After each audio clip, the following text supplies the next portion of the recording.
What's going on, guys? It's Cody. Today I'm just going to be showing you what I'm running on my DK. This is not my build, or this is just a setup I have been running on my Magicka DK. I know Magicka DK is really popular since the Homestead patch dropped, and I'm going to be playing it in my streams over the next couple of weeks, and hopefully more in the future. So without further ado, let's jump into the sets. Blood Spawn, 2-piece. This is obvious. The ultimate and the tankiness this set gives just synergizes so well with DK. The resistances stack well, and the ultimate is great for getting your resources back and pumping out more ultimates for burst. We're running 5 seducers. As you know, the DK skills cost a lot of Magicka, so this is going to give us some regen and max Magicka, which is going to increase our max Magicka and overall reduce our skills costs. Okay, and then 5 burning spellweave. There's many different ways to run the setup. Burning spellweave is farmed in a City of Ash, 1 or 2. I suggest running it on normal. The last boss will drop weapons and a jewelry, so keep that in mind. So ideally you should run 5 seducer heavy on the front on your armor. I mean, make sure this is 5-1-1, 5 heavy, 1 medium, 1 light for increased stats with Undaunted. I'm running 4 seducers heavy, seducer shields, which is going to give me the 5-piece on both bars, and then burning spellweave gloves light, jewelry, and then a sword, which is going to give me burning spellweave only on my front bar. I believe burning spellweave is best when it's on both bars. When you have like dots that can carry over, like towns, engulfing, and burning embers, you can proc it on the back bar too, which is going to help with your heals and help when you go back on the offensive side.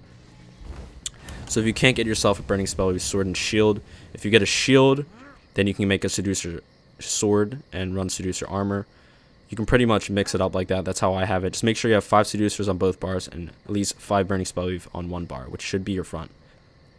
If you'd like to only have it on your front bar and you happen to get a burning spellweave sword and shield and also have the jewelry, you can just run 5 seducer on the armor heavy, or you can mix it up and have a light or medium depending on what your blood spawn like if whatever type of armor it is, and you can just mix it up like that. I'm running all max magic enchants and all spell damage on the jewelry. You can go reduce cost here, but honestly I sustained fine with pots and ultimate, so that is your decision. I run the spell damage glyph on my sword, and I'm just running a Sword of Lich defending. Like I said, I can only run 5 pieces of seducer and burning spellweave only on the front bar, so I'm just running a defending here and an impen shield. You can run sturdy. I'm running 1, 2, 3, 4, 5, 6, 7 impen. I think it's optimal to run a couple pieces of sturdy, like 3 sturdy and 5 impen will work. So that is it for the armor. Running the Thief Stone because we are in heavy and you don't want to have too low spell crit. You're not going to have enough crit heals and crit damage, and it's really just not going to allow you to get kills and get those beefy ass heals. Running purple food, try food. You have low recovery, like I said. Tripods and ultimate is your friend. You want to make sure you get kills with your ultimate because the Comet Frenzy passive is going to be your best friend when it comes to Magicka DK. Vamp. We are a Vamp for Mistform, regens, and damage reduction. You can use bats, but I'm using Shooting Star and Ferocious Sleep at the moment. Ferocious Sleep is a fucking amazing, and Shooting Star is an ultimate you want to use if you have more ultimate, you want to get more resources back, and it also generates 12 ultimate for each enemy hit, so it's a really good ultimate for the DK.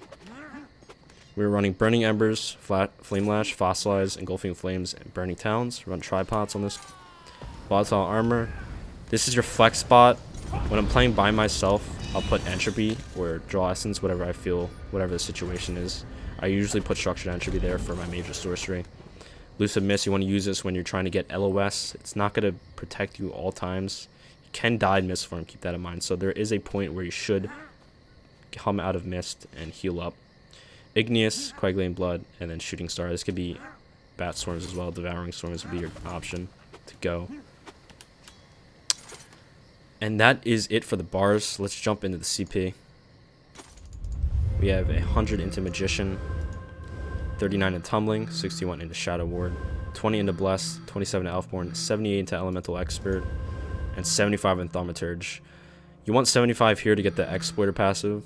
This is going to give you 10% more damage against off-balance enemies, which is pretty much procced by your Flame Lash. Every single time you trigger someone that's CC'd or immobilized, you proc the Power Lash, you set them off balance, so that is why you want that. We have 40 into Resistance, 80 into Hardy and Elemental Defender. And that is it for the CP, guys. If you have any questions, please leave them below. This is a pretty challenging class for solo. I suggest that you play this with at least one other person. It can be really challenging in solo, but if you use it the right way, you wait until you have full spell damage. You have your Wrath passive from Heavy. That's going to give you your 200 spell damage. You have your Burning Spell Weave proc, which is going to give you another 600 spell damage. You wait till you proc your weapon, your spell damage glyph on your sword. That's another 348. You wait to that very moment to ult, and you get those kills. You can 1vx with this. It's just, it requires a lot of patience and passiveness play. Anyways, guys, I hope you enjoyed this setup. Like I said, leave comments below. If you need any help, I will help you as much as I can. Check me on my streams. I'll put that in the description below. Thank you so much for watching. It's been Cody, and I'll see you guys later. Peace.